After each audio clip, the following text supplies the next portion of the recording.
এই যে ঘাটটা, এটা হচ্ছে পুরোটা নেত্রধোপানি ঘাট বলে। যে নেত্রধোপানি দেবদেবীদের কাপড় কাচতো, আর এই ঘাটে বেহুলা লক্ষিন্দরের ভেলা এসে থাকে।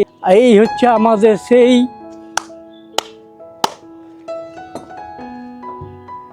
বাংলার সবচেয়ে আদি মা মনসা। ওই হচ্ছে নেত্রধোপানি, ওই যে হাত জোর করে দাঁড়িয়ে আছে। হ্যাঁ, ও দেবদেবীদের কাপড় কাচতো। আর এই হচ্ছে বেহুলা লক্ষিন্দর। আমাদের পশ্চিমবঙ্গের মানচিত্রে অনেক গুরুত্বপূর্ণ ঐতিহাসিক ও পৌরাণিক স্থান আছে। তাদের মধ্যে অন্যতম হলো ত্রিবেণী। আর এই ত্রিবেণী ঘাটেই বিখ্যাত মনসা মঙ্গল কাব্যখ্যাত বেহুলা তার মৃত স্বামী লক্ষিন্দরের প্রাণ ভিক্ষার জন্য দেখা করেছিলেন নিতাই ধোপানির সঙ্গে। বলা হয় এই ঘাটেই নাকি স্বর্গের দেবতাদের জামা কাপড় কাচা হতো, যার প্রমাণস্বরূপ আজও রয়ে গেছে বহু প্রাচীন সেই কাপড় কাচার পাথর বা শিলা। আছে নিতাই ধোপানির কুঁড়ে ঘরের অস্তিত্ব। দেখা মিলবে গঙ্গা, যমুনা, সরস্বতী নদীর মিলনস্থল মুক্তবেণী ঘাট। আরও আছে পবিত্র সরোবর।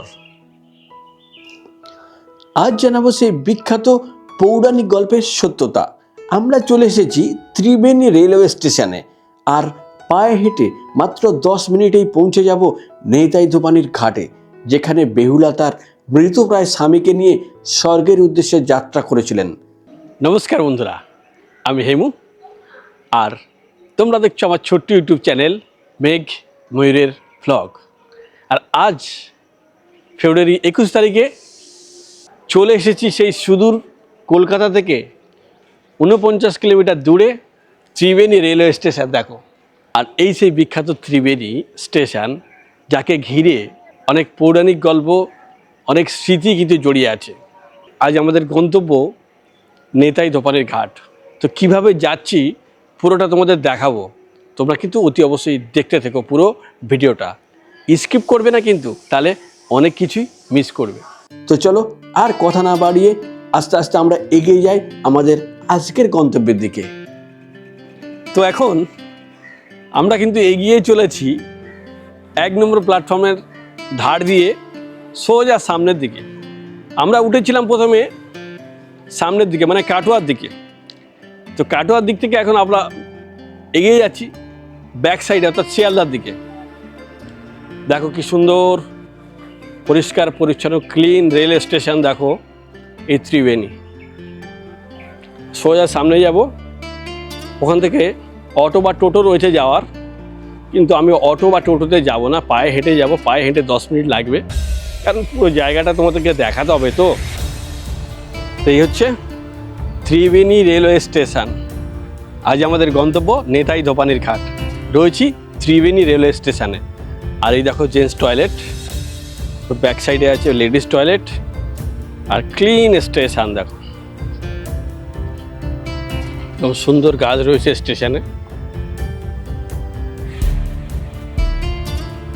আর এই সিঁড়ি দিয়ে এখন উপরে উঠবো, ফ্লাইওভার দিয়ে যাবো 1 নম্বরের পরে। খুব শান্ত নিরিবিলি একটা স্টেশন কিন্তু এই ত্রিবেণী। লোকজন দেখে মনে হচ্ছে খুবই কম। দেখায় ছোট ফুট ওভার ব্রিজ দিয়ে কিন্তু যাবো 1 নম্বরের দিকে। স্টেশনের বাইরে রয়েছে এরকম হনুমানজির একটা মন্দির, পাশেই রয়েছে টোটো স্ট্যান্ড। দাদা, নিতাই ধোপানি ঘাট যাবে?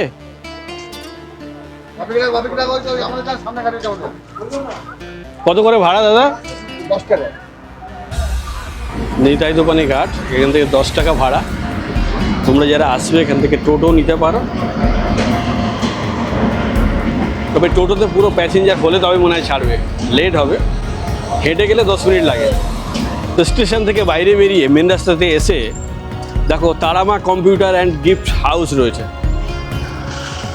এই যে তারামা। তো তারামায়ের সামনে থেকে এই রাস্তাটা, বাঁ দিকের রাস্তাটা সোজা ধরতে হবে, ইটের রাস্তাটা। রাস্তাটা নতুন হয়েছে,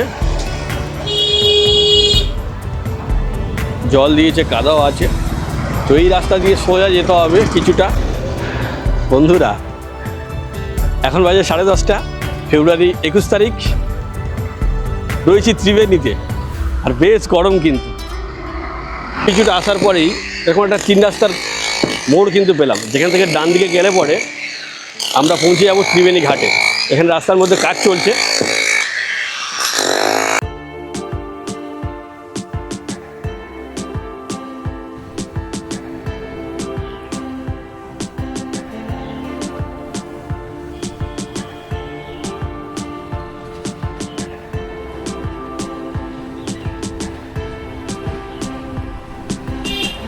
ফাইনালি স্টেশন থেকে প্রায় 10 মিনিটের মধ্যেই আমরা কিন্তু চলে এলাম ত্রিবেণী গঙ্গার ঘাটের কাছাকাছি। সামনে একটা বড় স্টেশনারি দোকান রয়েছে, লেখা রয়েছে ত্রিবেণী ঘাট। বাঁদিকে যেতে হবে, চলো আস্তে আস্তে এগিয়ে যাই। এখানে প্রচুর দোকানপাট রয়েছে, তোমরা কিন্তু এই সমস্ত জায়গা থেকে কেনাকাটা করতে পারো। দুদিকে দোকানের পসরা দেখে বোঝাই যাচ্ছে ঘাট কিন্তু এসে গেছে, আর বেশি দূরে নেই। ছোট ছোট প্রচুর দোকান রয়েছে এখানে, বিভিন্ন রকম ভ্যারাইটির সব দোকান, সমস্ত কিছু তোমরা এখানে পেয়ে যাবে। শঙ্খ থেকে শুরু করে, হাতে শাঁখা থেকে শুরু করে, জলের এরকম ছোট বড় ড্রাম রাখা রয়েছে।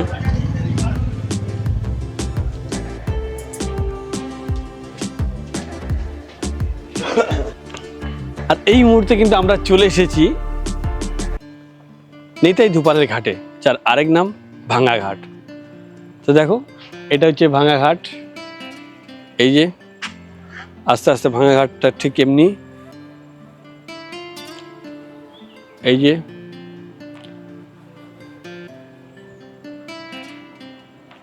আর এই ঘাটে স্বয়ং নিতাই ধোপানি কিন্তু স্বর্গের দেবতাদের জামা কাপড় কাচতেন। ওকে, এটা হচ্ছে সেই ঘাট। এসে গেছি সেই বিখ্যাত হিস্ট্রিক্যাল প্লেসে। এই যে ঘাটটা, এটা হচ্ছে পুরোটা নেত্রধোপানি ঘাট বলে।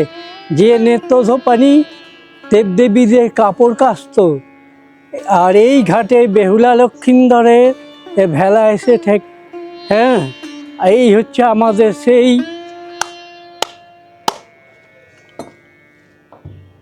বাংলার সবচেয়ে আদি মা মনসা। হ্যাঁ, এই যে বেহুলা লক্ষিন্দর ভেলা যেটি দেখছেন, এই যে ওই হচ্ছে নেত্রধোপানি। ওই যে হাত জোর করে দাঁড়িয়ে আছে। হ্যাঁ, ও দেবদেবীদের কাপড় কাচত। আর এই হচ্ছে বেহুলা লক্ষিন্দর। এই বেহুলা লক্ষিন্দর দেখতে পাচ্ছেন। পুকুরটা, নাহলে এককালে আমরা দাদুদের মুখে, বাবাদের মুখে শুনতাম এই পুকুরটা না জল নিলে শরীরে কোনো রোগ বোগ থাকতো না। অবশেষে আমরা কিন্তু পৌঁছে গেছি সেই বহু প্রতীক্ষিত নিতাই ধোপানির ঘাটে। আর বলবো এই নিতাই ধোপানির ঘাটের অলৌকিক কিছু ঘটনা। প্রকৃতপক্ষে এই নিতাই ধোপানির ঘাট হলো একটি জনপ্রিয় ঘাট, যেটি আমাদের দেশ তো বটেই, পৃথিবীর অন্যান্য বহু রাষ্ট্র থেকে অনেক মানুষ আসেন এখানে, স্নান করেন এবং তাদের বিশ্বাস এখানে মুক্তি পাওয়া যায়, যার জন্য এর নাম হয়েছে মুক্তবেণী ত্রিবেদী ঘাট। আর এই ঘাটেই রয়েছে অনেক মাধুর্য। এখানকার বহু পুরনো পরিবার এখন এমনও আছেন যারা এই শ্মশান ঘাটে শবদেহ জ্বালাবেন, কিন্তু এখানে এসে স্নান করবেন, কাজ করবেন, যাতে পূর্বপুরুষদের মুক্তি ঘটে। অনেকেই এমনও আছেন যারা অন্য রাষ্ট্রে বসবাস করেন, অথচ তাদের ইচ্ছা যে তাদের বাবা মায়ের মৃতদেহ ত্রিবেণীর এই শ্মশান ঘাটে শেষকৃত্য সম্পন্ন করবেন, তারাও আসেন। তো বন্ধুরা, এসে গেছি সেই বিখ্যাত নিতাই ধোপানির ঘাট। তো এই ঘাটের নামকরণ কেন নিতাই ধোপানি হলো, বলবো তোমাদের সেটি। আর এর সঙ্গে বেহুলা লক্ষিন্দরের কী বা সম্পর্ক আছে, বলবো সবই। দেখো, এই যে ঘাটটা দেখছো, এই যে দূরে, এই ঘাটটির নাম হচ্ছে নিতাই ধোপানি ঘাট। দেখছো, এই যে এরই নাম হচ্ছে নিতাই ধোপানি ঘাট। এখানে স্বয়ং নিতাই ধোপানি স্বর্গের দেবতাদের কিন্তু জামা কাপড় কাচতেন। আর বেহুলা লক্ষিন্দরের যে ভেলা, সেই ভেলা কিন্তু এই ঘাটে এসে দাঁড়ায় এবং তারা দেখে যে নেতাই ধোপানি অদ্ভুত ঘটনা ঘটিয়েছে। কি অদ্ভুত সেই ঘটনা? দেখছে নেতাই ধোপানি তো জামা কাপড় কাটছে, সঙ্গে তার পাশে রয়েছে তার একটা ছোট্ট সন্তান। সে দুষ্টুমি করছে, তাই নিতাই ধোপানি তাকে কি করলো, মেরে দিল, চড় মেরে তাকে ঘুম পাড়িয়ে দিল। ওইভাবে সে কাজ করেই যাচ্ছে। কিছুক্ষণ পরে দেখলো আবার যখন বাড়ি যাওয়ার সময় হয়েছে, কিছু একটা জল নিয়ে বাচ্চাটার গায়ে ছড়িয়ে দিতেই সে আবার জেগে উঠল। এই দেখে স্বয়ং বেহুলা তাহলে ভাবলেন যে ইনি তাহলে আমার স্বামীর প্রাণ ফিরিয়ে দিতে পারেন। আর তাই তিনি নিতাই ধোপানির হাতে পায়ে ধরতে শুরু করেন এবং বলতে থাকেন যে দয়া করে আপনি আমার স্বামীর প্রাণ ফিরিয়ে দিন। সে তো বলছে আমি পারবো না ফিরিয়ে দিতে। বলে আপনি যখন আপনার ছেলের প্রাণ ফিরিয়ে দিতে পেরেছেন, তাহলে আমার স্বামীকেও আপনি ফিরিয়ে দিতে পারবেন। কিন্তু কে কার কথা শোনে? নিতাই ধোপানি বলছে আমি পারি না, আর ইনি বলছেন না আপনি পারবেন। যেরকম টানাপোড়েনের মধ্যে নিতাই ধোপানি তাকে একটাই পরামর্শ দিল যে ঠিক আছে, তোমার স্বামীর প্রাণ একমাত্র দেবতারাই ফেরাতে পারে। তো তার জন্য কী করতে হবে, যে চলো আমার সঙ্গে দেবতাদের স্বর্গে যেতে হবে। তো সেই স্বর্গে কীভাবে যাবে? নিতাই ধোপানি যেভাবে স্বর্গে যেত, যে রাস্তা দিয়ে, সেই রাস্তা দিয়েই কিন্তু বেহুলাকে স্বর্গে নিয়ে গেছিল। পৌরাণিক গল্পকথা হিসাবে এই নিতাই ধোপানি ছিল স্বর্গের দেবতাদের নর্তকী। তিনি দেবতাদের বিভিন্ন রকম নাচ দেখিয়ে তাদেরকে সন্তুষ্ট করতেন। তো যাই হোক, এরকম গল্প আমরা জানতে পারি। এরপরে স্বয়ং বেহুলা নিতাই ধোপানির সঙ্গে স্বর্গে যায় এবং দেবতাদের সন্তুষ্ট করে লক্ষিন্দরের জীবন ফিরিয়ে নিয়ে আসেন। দেখো, এখন যে পুকুরটা তোমাদেরকে দেখাবো, সেই পুকুরটার জল এতটাই ভালো ছিল আগে যে এই পুকুরের জল নিয়ে বহু মানুষের অনেক রোগ কিন্তু সেরে যেত। তো সেই পুকুরটা দেখো এখন এই অবস্থায় পড়ে আছে।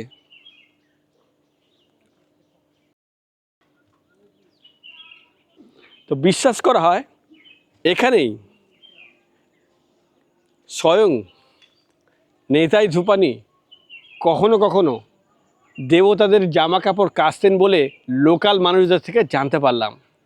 তো বন্ধুরা, এসে গেছি ফাইনালি সেই দুষ্প্রাপ্য জিনিস যেটাতে করে স্বয়ং নেতা ধোপানি স্বর্গের দেবতাদের জামা কাপড় কাচতেন।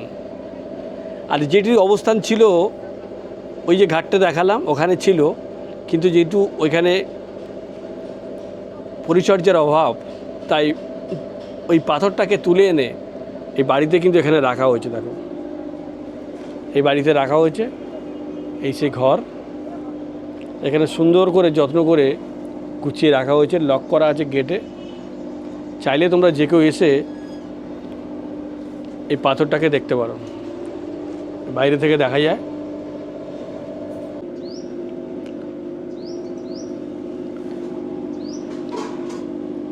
এখন চলে এসেছে কিন্তু মুক্তিবেণী ঘাটে। খুব সুন্দর লোকেশান এই মুক্তিবেণী ঘাটের।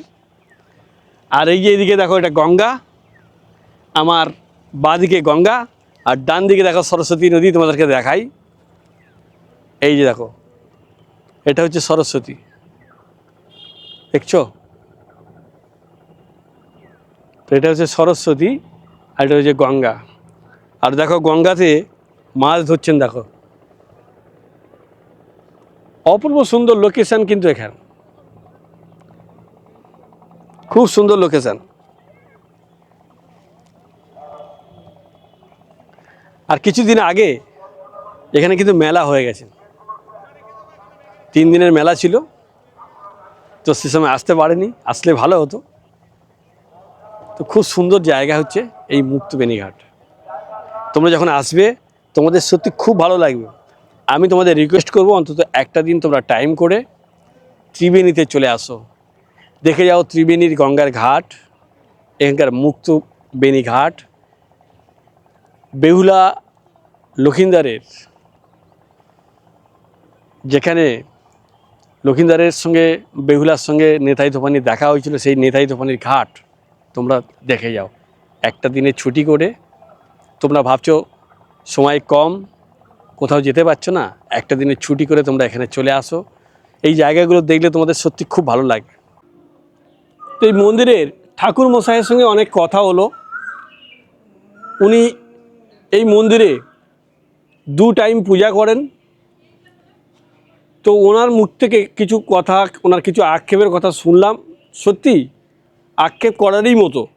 দেখো তোমরা, এত সুন্দর একটা হিস্ট্রিক্যাল প্লেস, অথচ সেই জায়গাটা কিভাবে নোংরা করে রাখা হয়েছে, যেটাতে গভর্নমেন্ট চাইলে কিন্তু অনেক কিছুই করতে পারে, অনেক কিছু করতে পারে। দেখো হিস্ট্রিক্যাল প্লেস, এক কথায় এনার মুখে শুনলাম যে এই পুকুরটা এক সময় নাকি নেতাই ধোপানি কাপড় কাচতেন, অথচ সেইখানটা দেখো কি অবস্থা হয়ে আছে, পুরো চারিদিকে ঝোপ জঙ্গল নোংরা হয়ে আছে।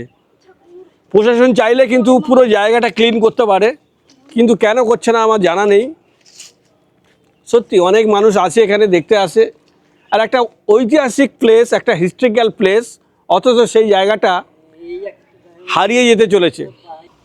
সত্যি কথা বলতে এরকম একটা ঐতিহাসিক জায়গা, যেটা আমরা ছোটোবেলা থেকে জেনে আসছি, বেহুলা লক্ষিন্দারের সঙ্গে নেতাই ধোপানির একটা যে সম্পর্ক রয়েছে, সেই ঐতিহাসিক জায়গায় কিন্তু আজ আমরা এসেছি। এখানকার প্রাকৃতিক পরিবেশ সত্যি খুব সুন্দর। তবে আমার মতে নেতাই ধোপানির যে ঘাটটি আছে, এই ঘাটটিকে যদি আরও নতুনভাবে ডেকোরেট করা যেত বা প্রজেক্ট করা যেত, তাহলে হয়তোবা অনেক ট্যুরিস্ট এখানে আসতো।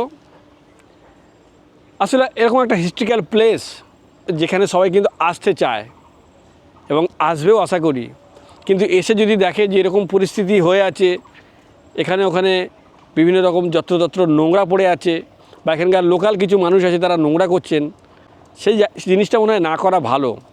জায়গাটা যদি ক্লিন থাকে তাহলে কিন্তু লোকেরা আসবে। তো এখানকার প্রশাসনকে রিকোয়েস্ট করব, যদি প্রশাসনের সম্ভব হয়, এই নেতাই ধোপানির যে ঘাট আছে, সেই ঘাটের পরিচর্যা যদি একটু করেন ওনারা, তাহলে কিন্তু ভালো হবে। তো বন্ধুরা, এই হচ্ছে নেতাই ধোপানি, সেই যে বিখ্যাত হিস্ট্রিক্যাল যে ঘাট, সেই ঘাটের ভিডিও। যদি তোমাদের ভিডিওটি ভালো লাগে, প্লিজ লাইক, কমেন্ট, শেয়ার এবং অতি অবশ্যই সাবস্ক্রাইব করতে কিন্তু ভুলো না। ওকে, তাহলে দেখা হচ্ছে খুব তাড়াতাড়ি নেক্সট কোনো ব্লগে, নেক্সট কোনো ভিডিওতে। ততক্ষণে টাটা, বাই বাই।